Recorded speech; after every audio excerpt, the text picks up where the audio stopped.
అధ్యాయం 8వ వచనము చదువుకుందాము. గలతీ పత్రిక 4వ అధ్యాయము 8వ వచనాన్ని చదువుకుందాం. ఆ కాలమందైతే మీరు దేవుని ఎరగని వారును నిజమునకు దేవుళ్ళు కాని వారికి దాసులై ఉంటిరి కానీ ఇప్పుడు మీరు దేవుణ్ణి ఎరిగిన వారును మరి విశేషముగా దేవుని చేత ఎరగబడిన వారు అయి ఉన్నారు. మంచిది. దేవుడి మాటలను మన వినికిడిలో దీవించునుగాక. చదివిన వాక్య భాగమునందు దేవుణ్ణి ఎరిగిన వారు, దేవుని చేత ఎరగబడిన వారు అనే మాట వ్రాయబడి ఉంది. దేవుణ్ణి ఎరుగుట అనగా మనము ఆయనను ఎరిగి ఉండుట, అలాగే ఆయన కూడా మనలను ఎరిగి ఉండుట. సరైన సంబంధం అంటే ఏమిటంటే ఆయన ఎవరో మనకు తెలిసి ఉండాలి, మనం ఎవరో ఆయనకు కూడా తెలిసి ఉండాలి. ఆయన మనకు తెలిసి మనం ఆయనకు తెలియకపోతే అది సరైన సంబంధం కాదు.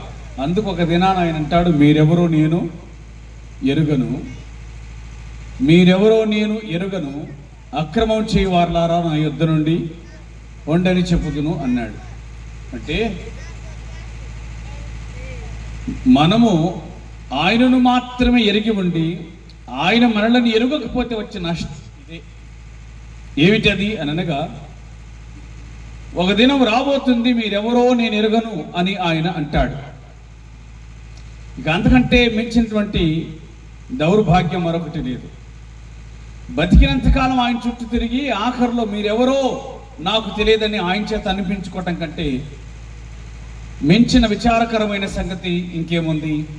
అందుచేత దేవుని వాక్యం మనకు సెలవిచ్చే సత్యం ఏమిటంటే మనం దేవుణ్ణి ఎరిగి ఉండుట, దేవుడు కూడా మనలను ఎరిగి ఉండుట అవసరము అనే సంగతిని దైవ గ్రంథం జ్ఞాపకం చేస్తూ ఉంది. మరి మనం ఆయనను ఏమని ఎరిగి ఉండాలి, ఆయన ఏమని తెలుసుకోవాలి, ఆయన మనకు మనం ఆయనకు ఏ విధంగా ఎరిగి ఉండాలో ఆ సంగతులను గూర్చి, అలాగూ దేవుణ్ణి ఎరిగిన వారు దేవుని చేత ఎరగబడిన వారిని గూర్చి బైబిల్ ఏం చెబుతుందో ఆ మాటలను దేవుని వాక్యం నుండి మనం ధ్యానం చేద్దాం. దేవుణ్ణి ఎరిగినటువంటి ఒక వ్యక్తి దేవుని గురించి ఏం చెప్పినాడో ఆ మాటలను యోబు గ్రంథం 19వ అధ్యాయం 25వ వచనాన్ని చదువుదాం. యోబు గ్రంథం 19:25. అయితే నా విమోచకుడు సజీవుడనియు తర్వాత ఆయన భూమి మీద నిలుచుననియు నేను, నా విమోచకుడు సజీవుడు అని అన్నాడు.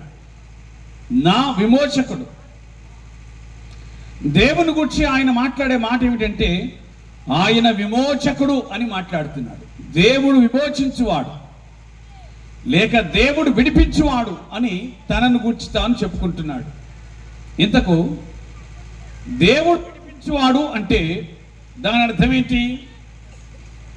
దేవుడు నన్ను విడిపిస్తాడు అంటే దేని నుంచి విడిపిస్తాడు ఆయన? ఇంతకు ఈయన ఏ విధమైనటువంటి ఇబ్బందిలో ఉన్నాడు? దాన్ని చూడగా మొదటి అధ్యాయంలోనే దేవుని వాక్యం ఆయనను గూర్చి మనకు సంగతులను చెప్తూ ఉంది. ఈ యోబు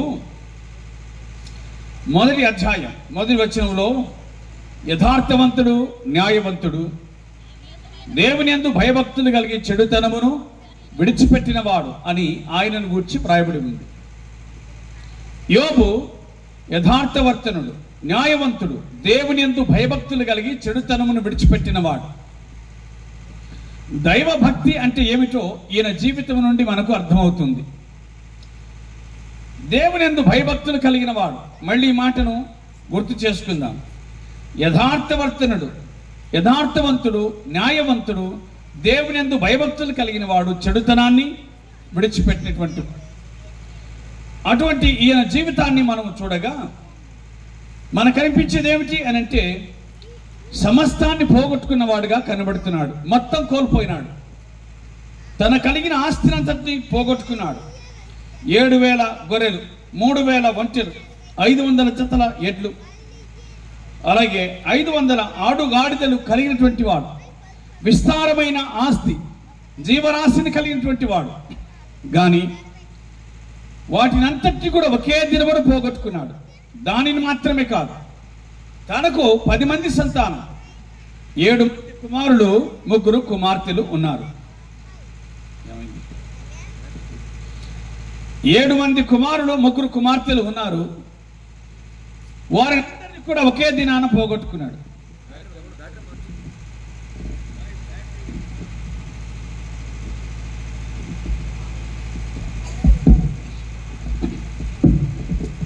వారినందరినీ ఒకే దినాన తాను పోగొట్టుకున్నాడు. అలాగూ పోగొట్టుకున్నటువంటి వాడు పలికిన మాట ఏమిటో దేవుని వాక్యం చెబుతూ ఉంది. ఏమిటది అంటే యోబు గ్రంథం 1వ అధ్యాయం 21వ వచనం. నేను నా తల్లి గర్భంలోంచి దిగంబరినై వచ్చితని, మరలా దిగంబరినై నేను అక్కడికి వెళ్ళిదను.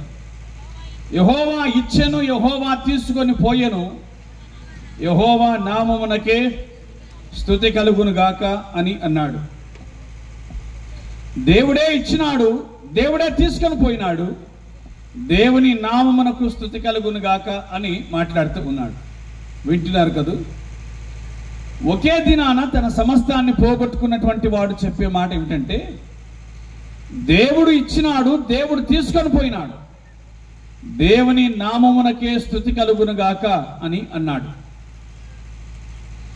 యథార్థవంతుడు, దేవుని యందు భయభక్తులు కలిగిన వాని నోట నుండి వచ్చిన మాట ఎప్పుడంటే అన్ని కలిగినప్పుడు కాదు, అన్ని పోయిన తర్వాత, అన్ని పోగొట్టుకున్న తర్వాత అతడు చెప్పిన మాట ఏమిటంటే దేవుడిచ్చినాడు, దేవుడే తీసుకొని పోయినాడు, దేవుని నామమునకే స్తుతి కలుగును గాక అని అన్నాడు.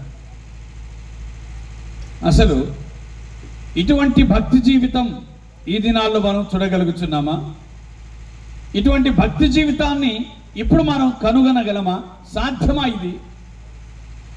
ఇప్పుడు మనం నేర్చుకున్నది ఏమిటి, లేక ఇప్పుడు మనకు నేర్పించింది ఏమిటి అని అంటే దేవుణ్ణి నమ్మితే మనకేం కలగాలి అంటే దేవుణ్ణి నమ్మితే మనకు సమస్తం కలగాలి.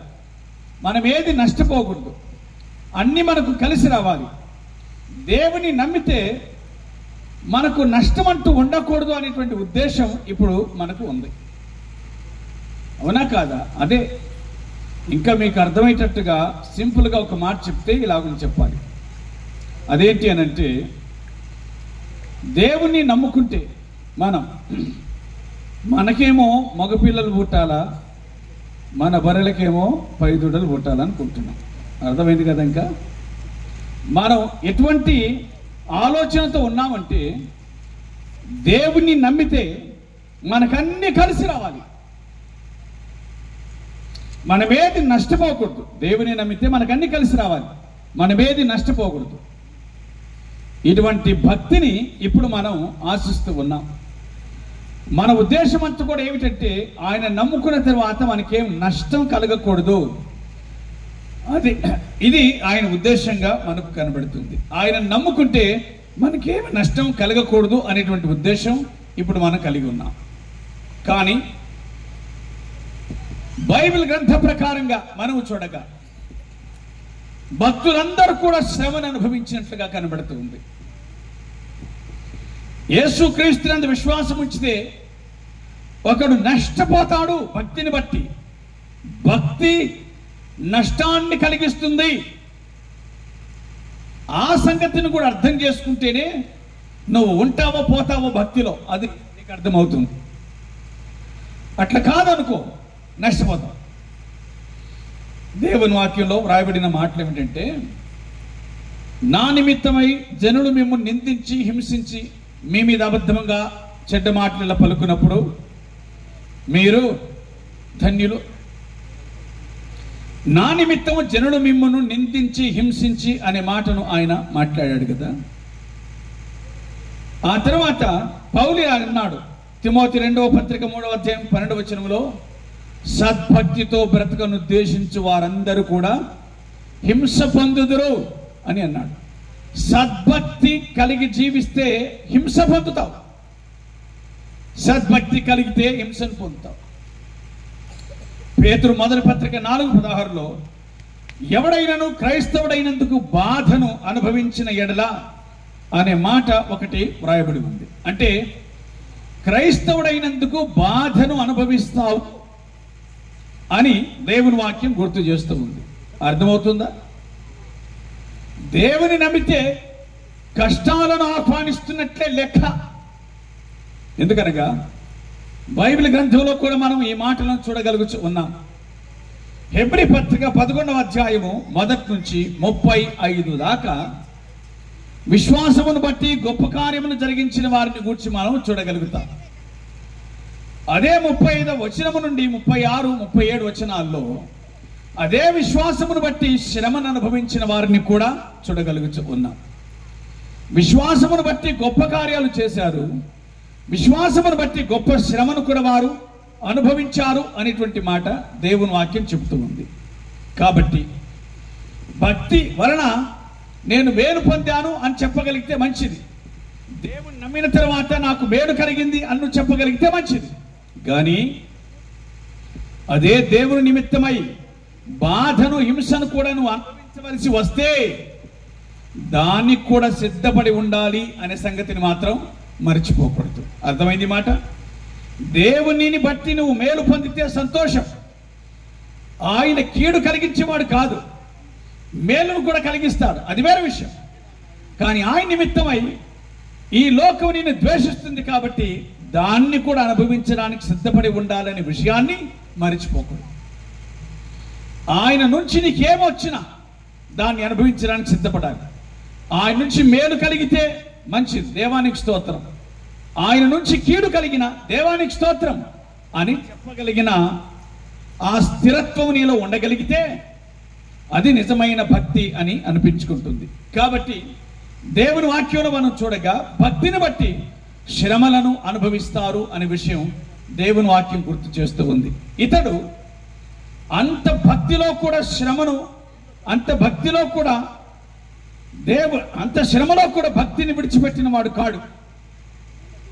యోబు అంత శ్రమలో కూడా తన భక్తిని విడిచిపెట్టిన వాడు కాడు. నా విమోచకుడు సజీవుడు అని అన్నాడు. వినండి ప్రియులారా, అసలు మన వంటి వాడు కాదు ఇతడు. అతని గూర్చి మొదటి 4 మాటలు చదివాం, మొదటి అధ్యాయంలోనే చదివాం. అంత శ్రేష్టమైన భక్తి కలిగినటువంటి వాడు తన జీవితంలో ఏం మాట్లాడుతున్నాడు అనంటే, అంతా పోగొట్టుకొనవలసి వచ్చింది. తన జీవితంలో తన దగ్గర ఉన్నదంతా కూడా పోగొట్టుకొనవలసి వచ్చింది. ఒంటరిగా నిలిచిపోయాడు. నా ప్రశ్న ఏమిటంటే, ప్రభువును బట్టి, దేవుణ్ణి బట్టి మనం ఏమైనా పోగొట్టుకుంటే ఇంకా నిలిచి ఉండగలమా? ఇంకా ఇదే భక్తిని కొనసాగగలమా? ఇప్పుడు ఉన్నది పోయినందుకు కాదు, ఉన్నది పోయినందుకు కాదు, లేనిది కలగనందుకు, లేనిది కలగనందుకు ఎన్ని ఊర్లు తిరుగుతున్నామో మనకి తెలుసు. అర్థమైందా? లేనిది కలగనందుకు ఎన్ని ఊర్లు తిరుగుతున్నామో మనకే తెలుసు. ఈ ఊరు అయిపోయింది, వినుకొండ అయిపోయింది, నరసరావుపేట అయిపోయింది, చిలకలూరుపేట అయిపోయింది. ఎన్ని చోట్లకు తిరుగుతూ ఉన్నారో. ఏమిటి? లేనిది కావాలని కోరడం, సంతానం లేకపోతే సంతానం కావాలని కోరుకోవడం, ఉద్యోగం లేకపోతే ఉద్యోగం కావాలని కోరుకోవడం. ఇక్కడ కాదు అక్కడ ప్రార్థన చేయించుకుంటే బాగుంటుంది, అక్కడ ప్రార్థన చేయించుకుంటే బాగుంటుంది, అక్కడికి పోతే బాగుంటుంది అని ఎన్ని ఊర్లను దాటి వెళ్తూ ఉన్నామో దేనికోసం? లేనిది పొందాలి అనేటువంటి ఉద్దేశం చేత. ఉన్నది పోగొట్టుకున్నటువంటి భక్తులను దేవుని వాక్యంలో మనం చూస్తే లేనిది కావాలి అని తాపత్రయపడుచున్న మన పరిస్థితి ఏమిటో ఆలోచన చేయాలి. వారి వంటి స్థితి మనకు కలిగితే, వారి వంటి శ్రమలు మనకు కలిగితే వాటిని అనుభవించడానికి మనం సిద్ధంగా ఉన్నామా అనేటువంటిది ప్రశ్నించుకోవాలి. ప్రియులరా, యోబు మాత్రం ఇలాగంటూ ఉన్నాడు, యెహోవా ఇచ్చెను, యెహోవా తీసుకొని పోయి. ఎందుకు మనకు యోబు వంటి భక్తి లేదు? కారణం ఏమిటి? అర్థమైందా? యోబు వంటి భక్తి లేకపోవడానికి కారణం ఏమిటి? దేవుని వాక్యంలో మనం కొన్ని సంగతులను చూద్దాం.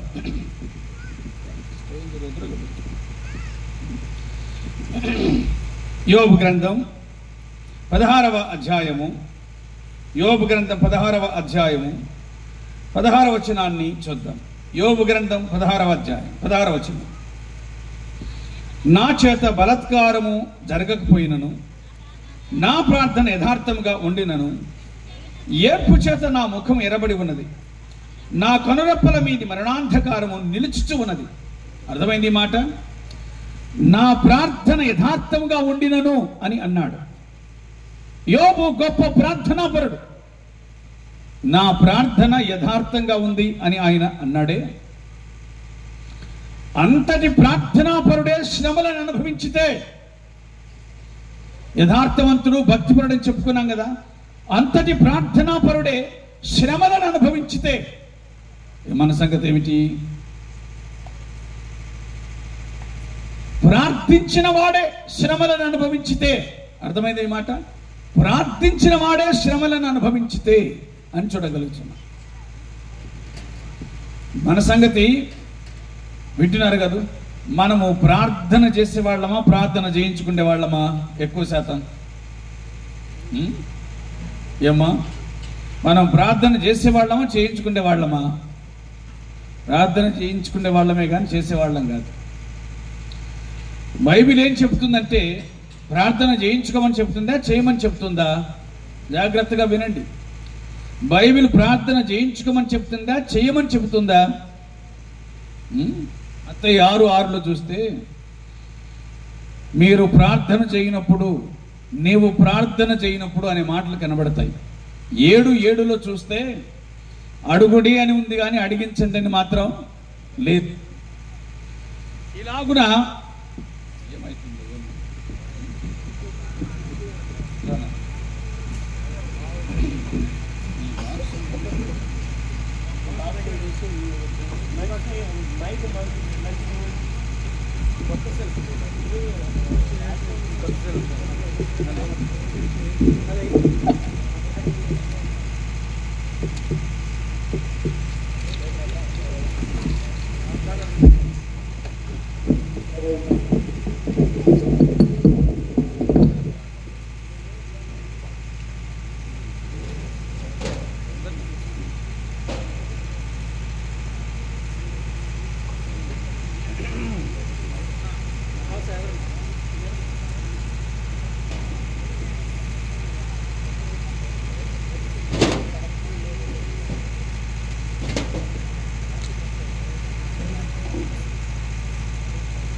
Hallelujah.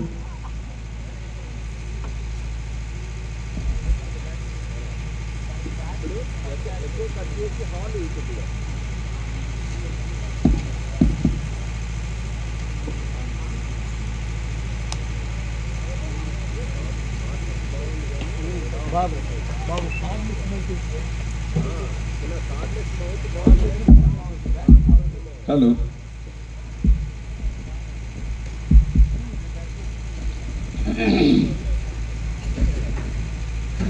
సరే మీరు వినండి. యోబు ఎంతగా ప్రార్థన చేశాడో ఆ మాటను మనం చదివాం.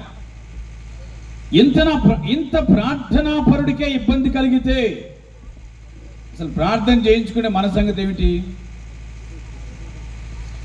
భక్తి జీవితంలో, క్రైస్తవ జీవితంలో ప్రార్థన అనేటువంటిది చాలా ముఖ్యమని బైబిల్ గ్రంథం చెబుతుంది. యేసుక్రీస్తు ప్రభువే ప్రార్థించిన సంగతులు అనేకం దేవుని వాక్యంలో మనకు కనబడతాయి కదా. ఇంకా బైబిల్ ఏం చెబుతుందో కొంచెం సేపు మీరు ఈ మాటలు వినాలని మనవి చేస్తూ ఉన్నాను. జాగ్రత్తగా వినండి. అసలు బైబిల్ ఏం చెబుతుంది? యాకోబు పత్రిక 5వ అధ్యాయం 13వ వచనాన్ని చదివితే, యాకోబు పత్రిక 5వ అధ్యాయం 13వ వచనాన్ని చదివితే ఏమనుందో చూడండి. మీలో ఎవరికైనా శ్రమ సంభవించినా అతడు ప్రార్థన చేయవలెను. శ్రమ సంభవించిన ఎడల ప్రార్థించండి అని దేవుని వాక్యం చెప్తుంది. శ్రమ కలిగిన వాడు ప్రార్థన చేయాలి అనే మాట వ్రాయబడి ఉంది. ఇప్పుడు ఆ మాట అంటే అంత ఇష్టమేమీ లేదు.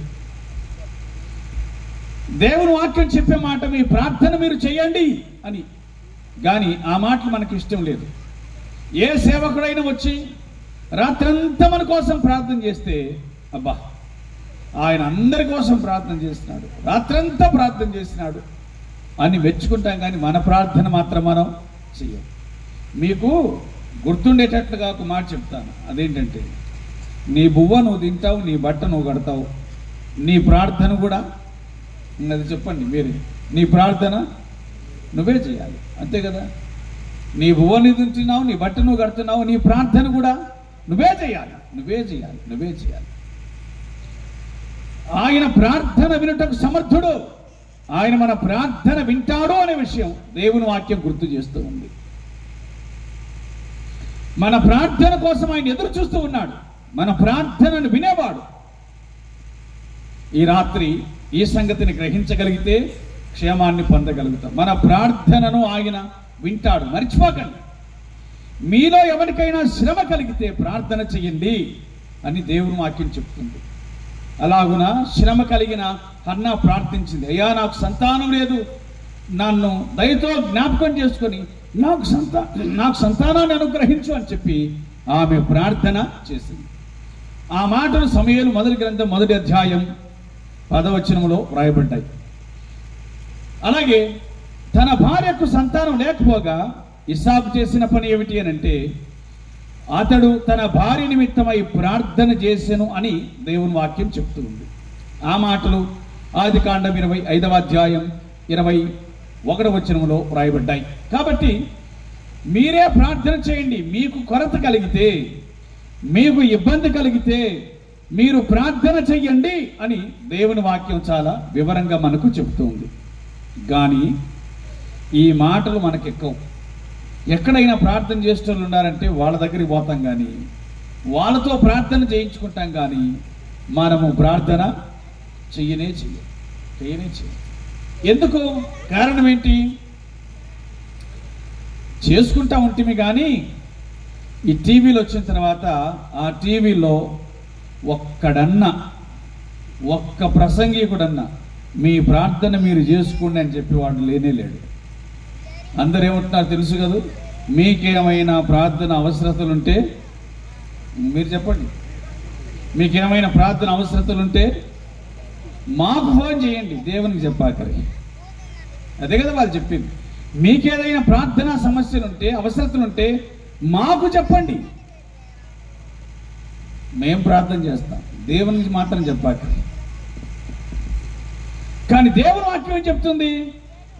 మీలో ఎవరికైనా కొదవ ఉన్నాడలా వాడు దేవుణ్ణి అడగవలెను, అడిగించవలెను కాదు, అడగవలెను. మీ ప్రార్థన మీరే చేయండి అని దేవుని వాక్యం గట్టిగా చెబుతుంది. అందుచేత యోబు లాంటి వాడు అంత ప్రార్థనా పరుడు సహా శ్రమను బాధను అనుభవించితే మన సంగతి ఏమిటో ఆలోచన చేయాలి. ఒకరి కోసం ఒకరు ప్రార్థన చేసుకోవడం అది తప్పు కాదు, కానీ నీకేదైనా సమస్య కలిగితే మొదట నువ్వే ప్రార్థన చెయ్యాలి. ఆ తర్వాత ఉంది ఏమనుంది, ఎవరైనా రోగి అయితే సంఘం పెద్దలను సంఘం తర్వాత మొదట నువ్వు దేవుడు, తర్వాత నువ్వు సంఘం, ఆ తర్వాత నువ్వు ఇతరులు అని 3 రకాలుగా దేవుని వాక్యం చెబుతుంది. ఆ మాటను వినండి, విశ్వసించండి, అనుసరించండి. నీకు శ్రమ కలిగితే నువ్వే ప్రార్థన చెయ్యి, నీకు శ్రమ కలిగితే సంఘం, మూడవదిగా నీకు శ్రమ కలిగితే ఇతరులు ప్రార్థన చెయ్యాలి అనేటువంటి మాట దేవుని వాక్యం గుర్తు చేస్తూ ఉంది. ఇది దైవ గ్రంథం మనకు చెప్పేటువంటి సత్యం. అట్లు కాదు, మనకు శ్రమ కలిగితే టీవీలో కనిపించే నంబర్లన్నిటికీ ఫోన్ చేస్తాం, కానీ దేవునికి ప్రార్థన మాత్రం చెయ్యం.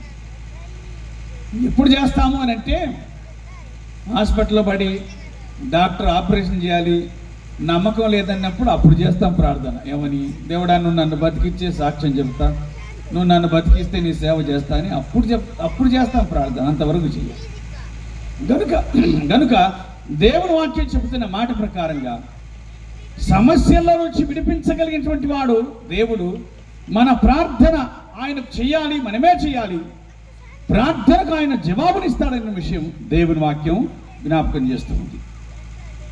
అటువంటి ఆయన అన్నమాట ఏమిటనగా, నా విమోచకుడు సజీవుడు, నా విమోచకుడు సజీవుడు, ఒకానొక దినమున భూమి మీద నిలుచునని నేను ఎరుగుదును అన్నాడు. అంటే నా విమోచకుడు సజీవుడు అని అనగా, నన్ను విడిపించేటువంటి వాడు సజీవుడు. ఆయన ప్రాణము కలిగిన వాడు, జీవము కలిగిన వాడు. నేను ఆరాధించినటువంటి వాడు మృతుడైనటువంటి వాడు కాడు, నేను ఆరాధిస్తున్నవాడు సజీవుడు. కాబట్టి ఆయన నా శ్రమను చూచి నాకు ఉత్తరం ఇచ్చి ఆయన నన్ను విడిపిస్తాడు అనేటువంటి నిరీక్షణను కలిగిన వాడు యోబు. నిరీక్షణ అంటే అర్థం ఏంటంటే, జరగబోయే మేలు కోసం ఎదురు చూడడం నిరీక్షణ అని అంటారు. జరగబోయే మేలు కోసం ఎదురు చూడడము నిరీక్షణ. కాబట్టి నా విమోచకుడు సజీవుడు అని ఎదురు చూశాడు. దేవుడు ఆయనను విడిపించిన సంగతిని మనం జ్ఞాపకం చేసుకోగలం. యోబు గ్రంథం 42వ అధ్యాయంలోనికి వెళితే, ఆయనను మొదట ఆశీర్వదించినంతకంటే 2 అంతలుగా దేవుడు అతన్ని ఎక్కువగా ఆశీర్వదించినాడు అని మాట వ్రాయబడుతుంది. ఇది దేవుడు యోబును గూర్చి ఎరిగినటువంటి సత్యం ఏమిటనగా, నా విమోచకుడు సజీవుడు, ఆయన భూమి మీద నిలుస్తాడని నేను ఎరుగుదును అని ఆయన అన్నాడు. కానీ దేవుడు యోబును గూర్చి ఏమని ఎరిగాడు? యోబు గ్రంథం 1వ అధ్యాయము 8వ వచనం. యోబు గ్రంథం 1వ అధ్యాయం 8వ వచనాన్ని చదువుదాం. అందుకు యెహోవా, నీవు నా సేవకుడైన యోబు సంగతి ఆలోచించితివా? నా సేవకుడైన యోబు సంగతి నీకు తెలిసిందా? ఎటువంటి వాడతడు అనగా, యథార్థవర్తనుడు, న్యాయవంతుడు, దేవుని యందు భయభక్తులు కలిగిన వాడు అన్నాడు. నా సేవకుడైన యోబు యథార్థవంతుడు. దేవుడు యోబును గూర్చి ఎరిగిన మాట ఏమిటంటే, యథార్థవంతుడు, న్యాయవంతుడు, భయభక్తులు కలిగిన వాడు, చెడుతనమును విడిచిపెట్టిన వాడని దేవుడు యోబును గూర్చి ఒక్కసారి కాదు 2 సార్లు చెప్పాడు. ఇది యోబు గ్రంథం 1:8, 2:3లో కూడా ఆయన ఇదే మాటలు చెప్పాడు. ఏమని? 4 లక్షణాలు. నా సేవకుడైన యోబు, అతని ఇచ్చివాడు, ఇంత గొప్పవాడు, అతని వంటివాడు భూమి మీద మరొకడు లేడు అన్నాడు. అతని వంటివాడు భూమి మీద మరొకడు లేడు అని అన్నాడు. అది దేవుడు యోబును గూర్చి ఇచ్చినటువంటి సాక్ష్యం. యోబు దేవుని గూర్చి ఇచ్చినాడు, నా విమోచకుడు సజీవుడని. దేవుడు యోబును గూర్చి చెబుతున్నాడు ఏమని? అతని వంటి వాడు భూమి మీద మరొకడు లేడు అని సాక్ష్యం చెబుతూ ఉన్నాడు. ప్రియులారా, ఆయన మనలను గురించి ఏం చెప్పగలడు అనేటువంటిది మన భక్తి జీవితంలో మనం ఆలోచించుకోవలసినటువంటి విషయము. ఆయన మనలను గురించి ఏం చెప్పగలుగుతాడు? ఆయన మనలను గురించి ఏమని సాక్ష్యం చెప్పగలుగుతాడు? ఇక్కడ నా సేవకుడైన యోబు అని అన్నాడు. బాగానే ఉంది ఈ మాట. కానీ మనలను గురించి ఆయన ఏం చెప్పగలుగుతాడు? అన్ని పోగొట్టుకున్నవాడు, యెహోవా ఇచ్చని యెహోవా తీసుకొని పోయిన యెహోవా నామమునికే స్తుతి కలుగునుగా, కానీ కలిగినప్పుడు కాదు, పోగొట్టుకున్నప్పుడు కూడా దేవుణ్ణి అతడు స్తుతించినాడు. మనకందరికీ తెలిసింది ఏమిటంటే, కలిగినప్పుడే దేవుణ్ణి స్తుతించుతాం. మనమంతా కలిగినప్పుడే దేవునికి స్తుతి కూడా పెడతాం, కానీ నష్టపోయినప్పుడు మాత్రం కాదు కదా. యోబు నష్టపోయిన తర్వాత దేవునికి స్తుతి చెల్లించినాడు. ఇది మనం ఆయన జీవితంలో అట్లాగే మన జీవితాల్లో గ్రహించేటువంటి విషయం అని మనం గుర్తుంచుకోవాలి. మంచిది. ప్రియులారా, యోబుని గురించి దేవుని గురించి యోబు ఎరిగినవాడు.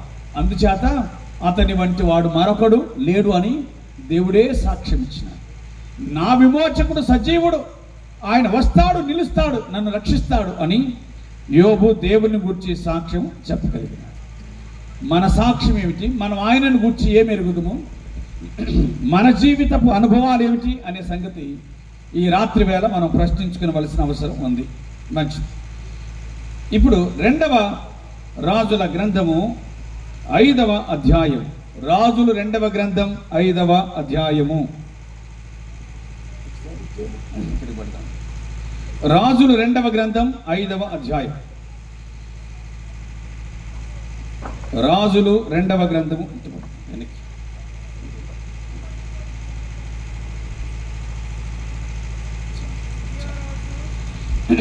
చదవన్న మొదటి వచనం చదువు. రాజులు 2వ గ్రంథం 5వ అధ్యాయం మొదటి వచనం. సిరియా రాజు సైన్యాధ్యక్షుడైన నయమాను ఒకడు ఉండెను. అతని చేత యెహోవాయే సిరియా దేశమునకు జయమును అనుగ్రహించి ఉండెను అనే మాటలు వ్రాయబడ్డాయి. వినండి, ఒక సైన్యాధ్యక్షుని గురించి వ్రాయబడిన మాట ఇది.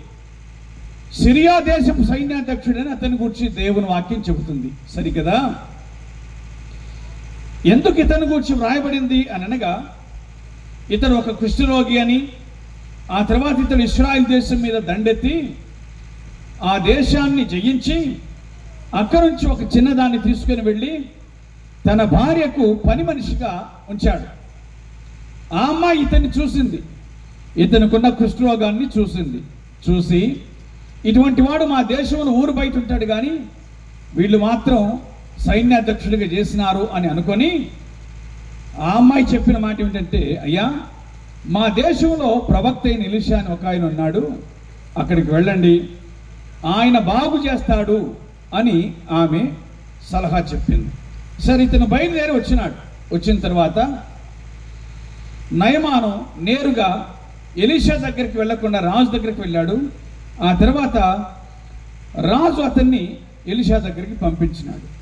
అప్పుడు ఎలీషా ప్రవక్త అతనితో ఈ మాట చెప్పి పంపించాడు, యోర్దాను నదికి పోయి 7 సార్లు మునిగి శుద్ధుడవు కమ్ము అని అన్నాడు.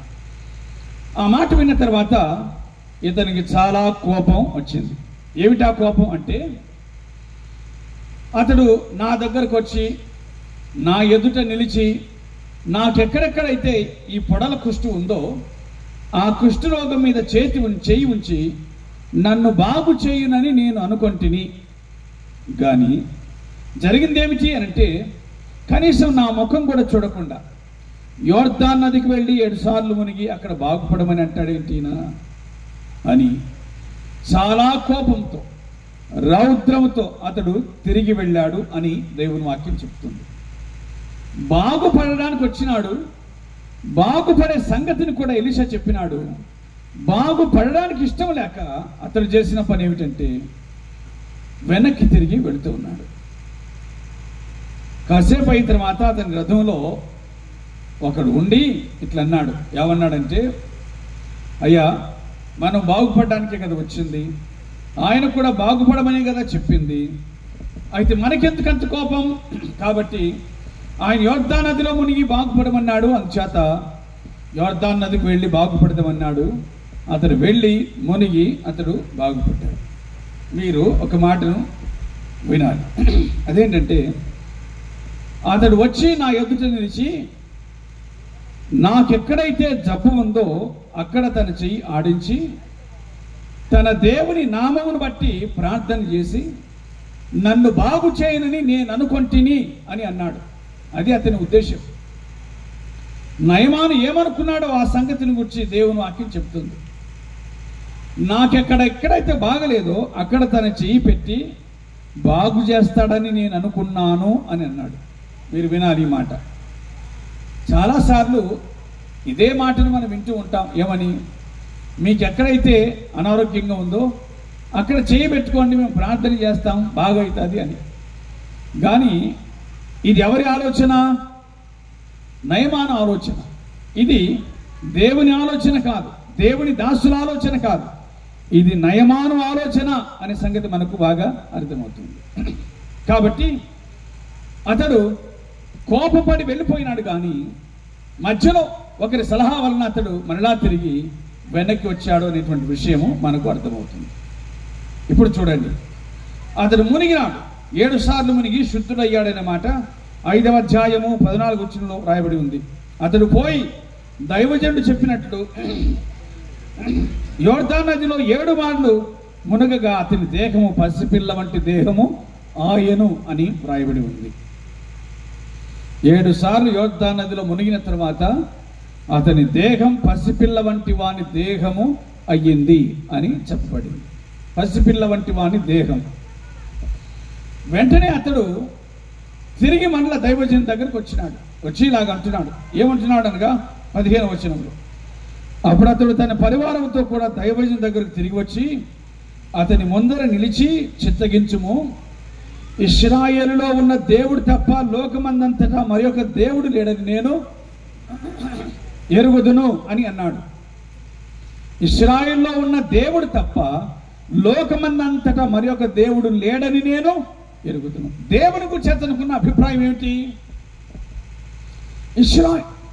ఇశ్రాయేలు దేవుడే దేవుడు, ఇశ్రాయేలు దేవుడే దేవుడు అనే సంగతిని అతడు ఎరిగి ఉన్నాడు. ప్రియులారా, ఈ రాత్రి కాలమున గ్రహించవలసిన సంగతి ఏమిటనగా, ఇశ్రాయేలులో ఉన్న దేవుడు తప్ప భూమి మీద మరొకడు లేడని ఒక అన్యజనుడు ఇచ్చిన సాక్ష్యం, అది చాలా గొప్ప. ఒక అన్యజనుడు ఇచ్చిన సాక్ష్యం, అది చాలా గొప్ప.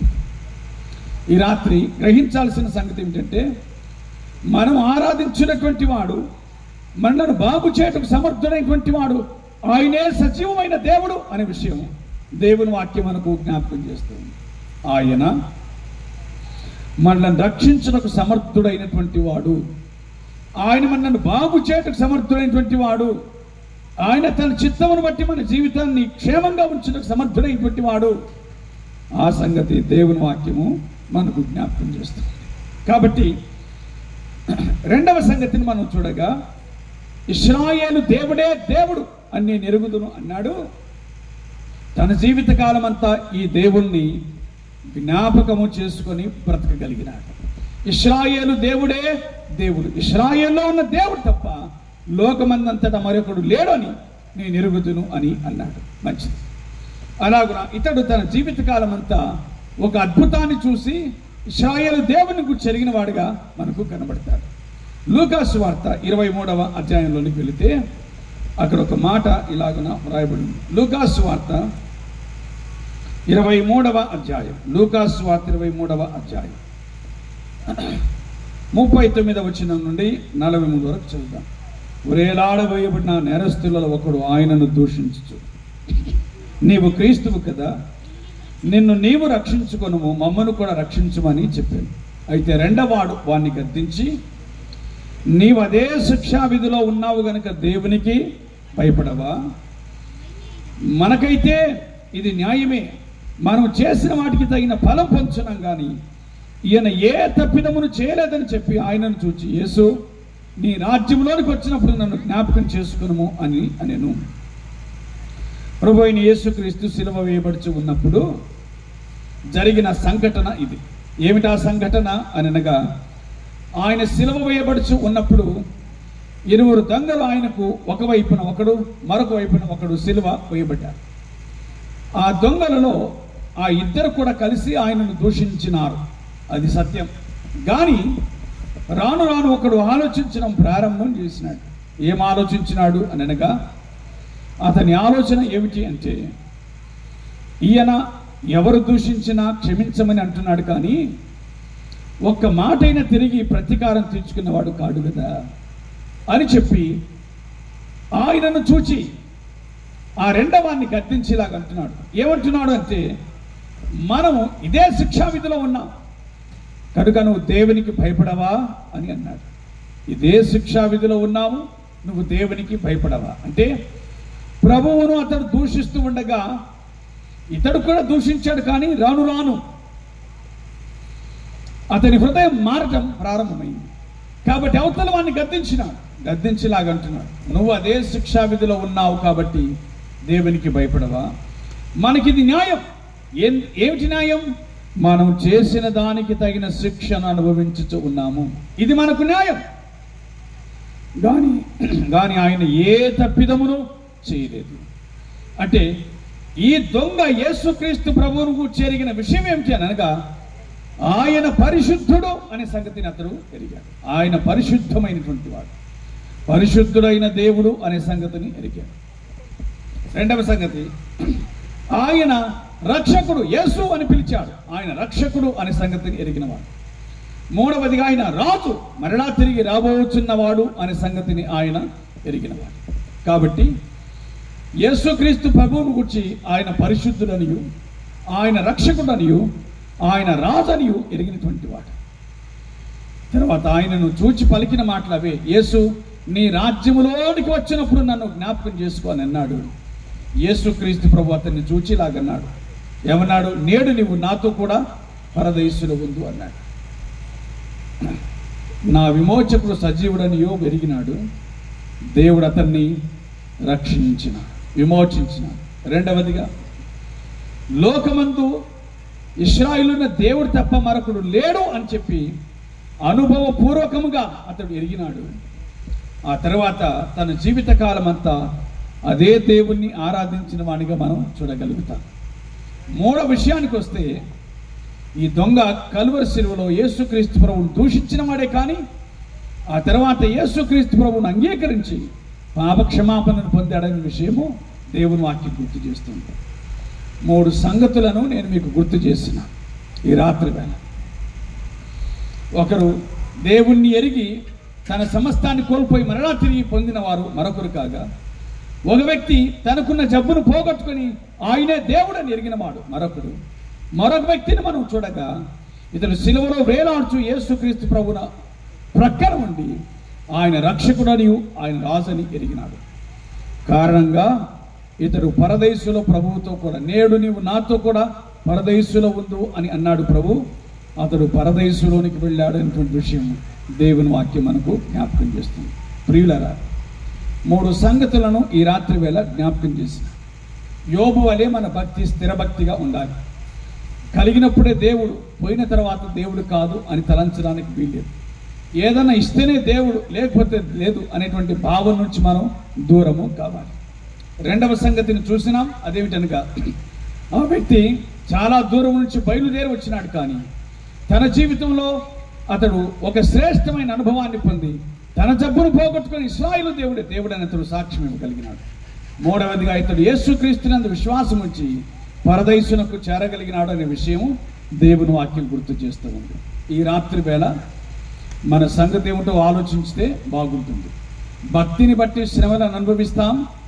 మన భక్తి స్థిరంగా ఉండాలి అనే సంగతిని గుర్తుంచుకుందాం. దేవుడు అవసరమైతే ఆయన మనల్ని బాగు చేయటకు సమర్థుడు అనే సంగతిని జ్ఞాపకం చేసుకుందాం. కానీ అదే సమయంలో మనమంతా కూడా ఆయన ఎరగవలసిన విషయం ఏమిటంటే, ఆయన పరిశుద్ధుడు, ఆయన పాపం నుంచి విడిపించగల సమర్థుడు, అలాగే ఆయన మరలా తిరిగి రాబోతున్నటువంటి వాడు రాజుగా అనే సంగతిని గుర్తించి ప్రభువునకు జీవితాన్ని అప్పగించుకోవాలని దేవుని పేరట మనవి చేయించి ఉన్నాను. ప్రభు ఈ మాటలను మన వెనుకల్లో దీవించును గాక. ప్రార్థన చేద్దాం. అందరూ తల్లు వంచండి, ప్రార్థన చేద్దాం.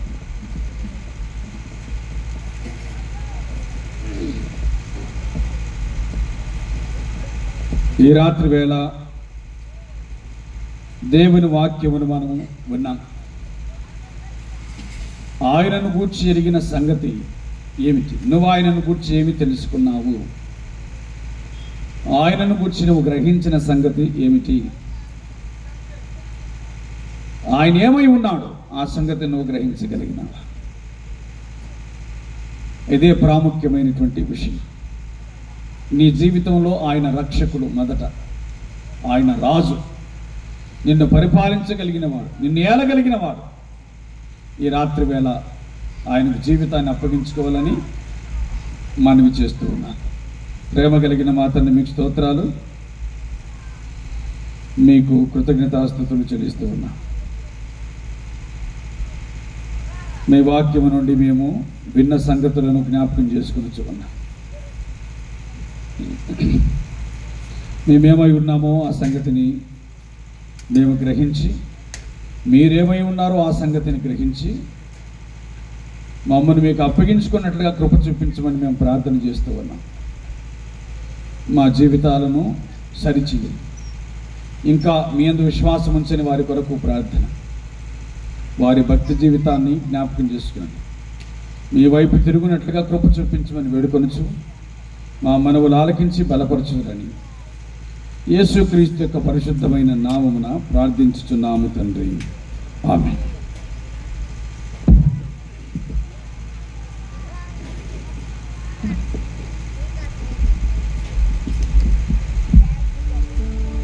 చక్కని సందేశం ఇచ్చినటువంటి